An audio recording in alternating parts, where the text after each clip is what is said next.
Hey Jason, how's it going? Hey, nice to see you, man. I see you have your thread rolling machine here. Can I take a look?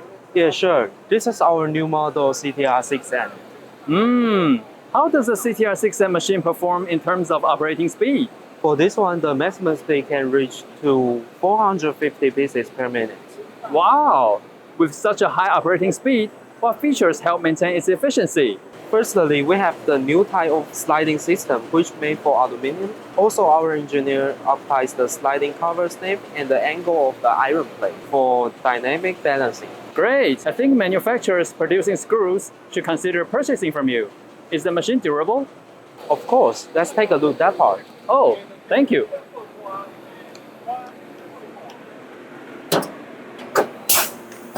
Our machine body is made of ductile cast iron, which represents strength and toughness. It is equipped with an oil injection machine for lubrication, reducing component wear and extending the machine's lifetime.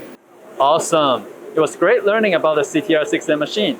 Thanks for your time. Thank you very much.